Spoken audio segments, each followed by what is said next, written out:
بسم اللہ الرحمن الرحیم والصلاۃ والسلام علی رسولہ الکریم۔ ناظرین کرام، میں آپ کا میزبان محمد انس قادری، آپ دیکھ رہے ہیں دستک سلام پر 11ویں شریف کے موقع پر چل رہی اولیاء اکرام سے متعلق ہماری خاص سیریز۔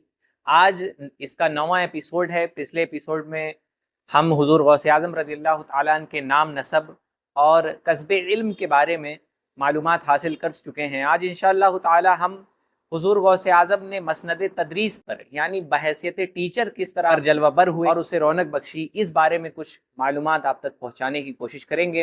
حضور غوث اعظم رضی اللہ تعالیٰ عنہ 488 ہجری میں آپ کا ورود بغداد شریف میں ہوا اور 496 ہجری میں آپ نے تمام علوم نقلیہ و عقلیہ سے فراغت حاصل کی۔ اس کے بعد آپ کے دل میں ایک خواہش پیدا ہوئی کہ طریقت کی رہنمائی کے لیے کسی سے مرید ہو جایا جائے، تو آپ حضرت ابو سعید مبارک مخزومی رحمۃ اللہ تعالی علیہ سے مرید ہوئے اور خلافت حاصل کی۔ آپ کے پیر کا نام حضرت ابو سعید مبارک مخزومی رحمۃ اللہ تعالی علیہ ہے۔ اس کے بعد کتاب و سنت اور طریقت کی تعلیم حاصل کرنے سے فارغ ہونے کے بعد حضرت محبوب سبحانی علوم اسلامی کی تدریس اور ارشاد و تبلیغ میں لگ گئے۔ آپ نے کوئی نیا مدرسہ قائم نہیں کیا، بلکہ اپنے استاد اور شیخ ابو سعید مخزومی کے مدرسے میں ہی مسند صدارت کو زینت بخشی۔ ابتدا میں آپ نے وہیں مجلسیں بھی لگائی، دعوت الی الحق کی، وعظ و تطہیر کی مجلسیں بھی وہیں لگائی۔ اس کے بعد اللہ تعالیٰ نے آپ کو وہ قوت اور تاثیر بخشی کہ کچھ ہی دنوں میں طلبہ اور آپ سے اکتساب فیض کرنے والے، یعنی آپ کی محفل میں شرکا کی تعداد اتنی زیادہ بڑھ گئی کہ مدرسے کی عمارت تنگ پڑ گئی اور اس کو مزید وسعت دی گئی۔ لیکن جب مزید لوگوں کی تعداد بڑھی، طالبان حق کی تعداد بڑھی، تو آپ کا جو ممبر شریف تھا وہ ایک کھلی جگہ میدان میں لگایا جانے لگا۔ آپ جہاں ظاہری علوم کا درس دیتے، وہیں تعمیل کا حکم بھی دیتے۔ آپ صرف تقریر کے قائل نہیں تھے، آپ کا ماننا تھا کہ اصول علم کے ساتھ ساتھ عمل بھی نہایت مہم اور ضروری ہے۔ خود فرماتے ہیں، تیری یہ حالت کب تک رہے گی؟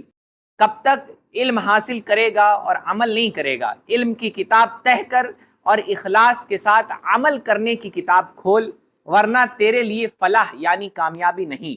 فرمایا، تو فقط علم حاصل کر رہا ہے، اپنے افعال میں اللہ تعالیٰ پر دلیر ہو گیا ہے، یعنی جو تو کام کرتا ہے اس میں اللہ تعالیٰ پر دلیر ہو گیا ہے۔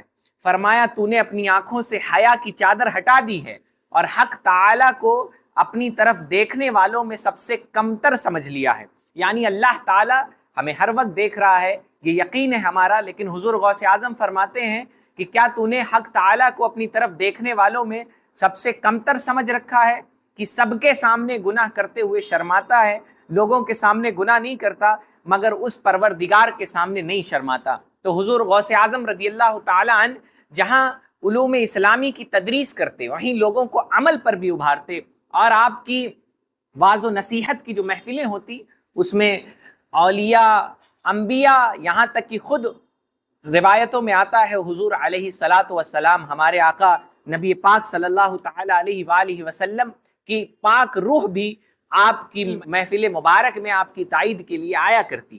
اس کے علاوہ بڑے بڑے اولیاء وقت کے، بڑے بڑے علماء فقہا آپ کی محفلوں میں قلم اور کاغذ لے کر بیٹھے ہوتے، آپ سے اکتساب فیض کرتے۔ خود فرماتے ہیں شروع زمانے میں حضور غوث اعظم فرماتے ہیں شروع زمانے میں میں نے نبی کریم صلی اللہ علیہ وسلم اور حضرت علی کرم اللہ وجہہ الکریم کو خواب میں دیکھا کہ مجھے واعظ کہنے کا حکم فرما رہے ہیں، یعنی تقریر کرنے کا حکم فرما رہے ہیں، اور میرے منہ میں انہوں نے اپنا لعاب دہن یعنی مبارک تھوک ڈالی۔ بس اس کی تاثیر یہ ہوئی کہ میرے لیے ابواب سخن کھل گئے۔ پتہ چلا حضور غوث اعظم رضی اللہ تعالی عنہ پر پیارے آقا صلی اللہ تعالی علیہ وسلم کا فیضان نبوت بھی جاری اور حضرت علی کا فیضان ولایت بھی جاری رہا۔ بہرحال آپ کی مجلس میں بڑے بڑے اولیاء اور انبیاء حاضر ہوتے۔ اس کے علاوہ جب آپ تقریر فرماتے، عالم یہ ہوتا، لوگ عالم اضطرار میں جا کر اپنے گریبان پھاڑ لیتے، لوگ صحراؤں کی طرف چل جاتے۔ ایک بار کا واقعہ ہے، آپ کے علم کی جلالت بتاؤں کہ آپ نے ایک بار قاری نے، قرأت کرنے والے نے، قرآن پڑھنے والے نے آپ کی مجلس میں قرآن مجید کی ایک آیت کی تلاوت کی۔ آپ نے اس کے 11 معنی بیان فرمائے، اس کے پیچھے 40 حقائق بیان فرمائے اور سب کے پیچھے دلیلیں بھی تھی۔ پھر فرماتے ہیں اب ظاہری معنی کی طرف سے باطنی معنی کی طرف بڑھتے ہیں۔ عالم یہ ہوا کہ لوگ اپنا گریبان چاک کر کے صحرا کی طرف جانے لگے۔ تو حضور غوث اعظم رضی اللہ تعالی عنہ نے جہاں طالبان علوم نبویہ کے لیے یعنی طالب علم کے لیے، بچوں کے لیے مسند تدریس آراستہ فرمائی، وہیں عام لوگوں کے لیے آپ نے مجلس وعظ بھی آراستہ فرمائی۔ آپ تقریر بھی فرماتے اور ساتھ میں ہفتے میں 3 دن آپ کی مجلس وعظ و نصیحت کی لگتی اور بچوں کی تعداد کثیر تعداد میں ہوتی۔ رات میں عبادت فرماتے اور دن میں بچوں کو آ کر ان کو پڑھایا کرتے۔ تو حضور غوث اعظم رضی اللہ تعالیٰ عنہ کی ساری زندگی مجاہدہ، عبادت، ریاضت، تعلیم، تعلم اور لوگوں کی اصلاح سے عبارت ہے۔ اللہ تعالیٰ کی بارگاہ میں دعا ہے کہ مولا کریم ہم سب کو حضور غوث اعظم رضی اللہ تعالیٰ عنہ کی تعلیم، ان کے مشن پر چلنے کی توفیق عطا فرمائے۔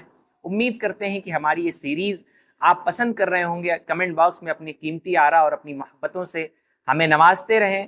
ہمارے ویڈیوز کو لائک کریں، شیئر کریں، چینل کو سبسکرائب کریں تاکہ یہ پیغام دوسروں تک پہنچانے میں آپ بھی ہمارے معاون بن سکیں۔ استغفر اللہ ربی من کل ذنب واتوب الیہ۔